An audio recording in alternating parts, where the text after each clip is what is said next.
After the Supreme Court upheld the Calcutta High Court's verdict to dismiss almost 25,000 teachers and non-teaching staff across various schools run or aided by the government of West Bengal, the state's opposition parties are now slamming the Chief Minister of the state.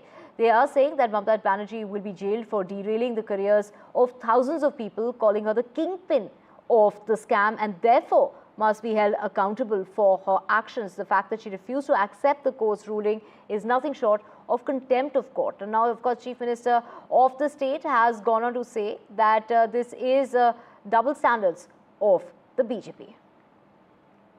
बड़े दुख के साथ कहना पड़ रहा है कि ममता बनर्जी एवं उनकी सरकार ने बंगाल में जिस प्रकार से भ्रष्टाचार को अनलीश किया है, भ्रष्टाचार को खुलेआम छोड़ रखा है, आज उसका गाज लाखों लोगों के ऊपर पड़ा है।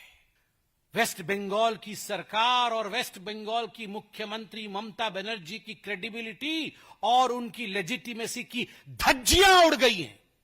यह सुप्रीम कोर्ट ने कहा है, यह कोई भारतीय जनता पार्टी नहीं कह रही।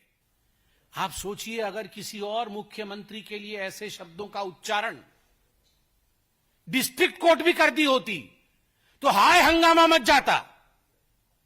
राहुल गांधी पजामा और टी शर्ट में ही आ जाते पार्लियामेंट। वो आए भी थे शायद कल परसों। वो पजामा टी शर्ट में आके बोलते डेमोक्रेसी खत्म हो गई, हत्या हो गई डेमोक्रेसी की, मुख्यमंत्री को गिरफ्तार करो, अरेस्ट करो, हिटलर है। कहां है भैया राहुल गांधी? कहां हो आप? कहां है ये इंडी वाले? आओ ना। दीदी जेल जाएंगी, अलबत्त जाएंगी। हिंदुस्तान में कानून का शासन है।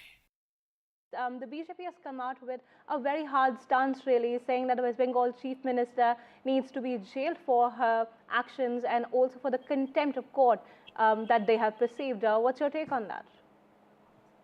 You see, these kind of statements are baseless, unfounded, and only political allegation. There is no evidence, there is no materials linking the Chief Minister with any corruption. Otherwise, all the agencies that are under the control of central government would have taken action so far. So these are all meaningless and baseless. Basically, it is open in the court of the public when the election comes, and in fact, election has happened recently.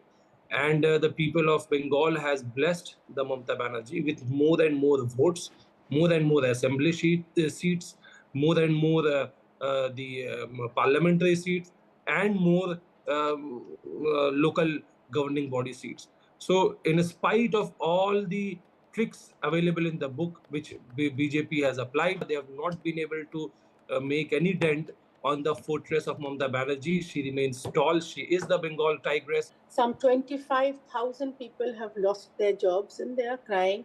Their jobs, their livelihood, their social status, their mental balance, everything is at stake. And they are face to face with a humongous debacle in life. And all Tausif and the rest of Trinamool can talk about are votes. The only person singularly to be blamed for this is the Chief Minister of West Bengal, and let me tell you why.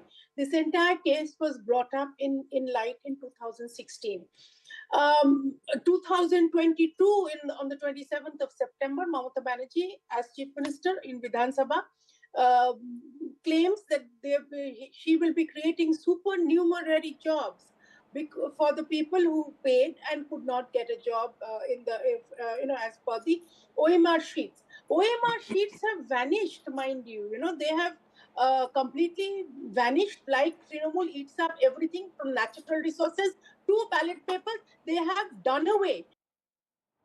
And we have my colleague Shriyashi joining us to get us more on this. Shriyashi, a big Supreme Court setback when it comes to the Chief Minister, and of course, the BJP hitting out at the TMC, saying that the Chief Minister will be put behind bars eventually. Well, of course, this is the latest political flashpoint between the BJP and the Trinamool Congress here in West Bengal. But the sad impact, of course, remains on those eligible teachers who had indeed sat for that examination and cleared it without paying any bribe. They have also lost their job in this political fight between the BJP and the Trinamool Congress over the alleged SSC scam that is under the CBI and ED investigation. The BJP, of course, demanding Chief Minister Mamata Banerjee's resignation at a time when the state is gearing up for elections early next year. The BJP utilizing this momentum to hit out at the Mamata Banerjee government to seek some responsibility and moral stand over this entire fiasco that has cost 25,000 teaching and non-teaching staff their jobs at government-run schools here in West Bengal.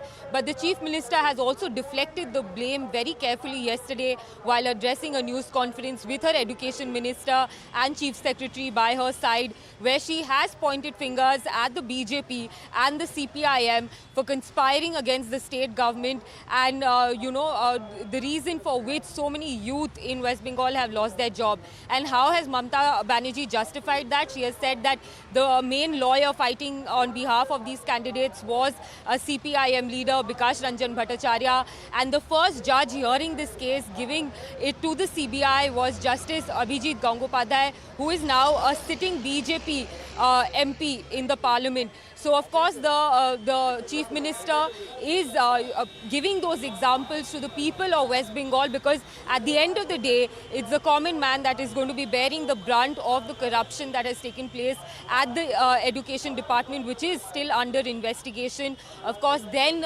Education Minister Partha Chatterjee remains behind bars after, the ED had linked the corruption charges to Partha Chatterjee, who was also second in command back then in the Trinamool Congress. So, of course, this is being seen as a fresh setback for the Mamata Banerjee government and has triggered a political flashpoint between her ruling party and the opposition here in West Bengal, who is looking at using this as a momentum to put in their support, gain their support from ground, from the people of West Bengal ahead of elections.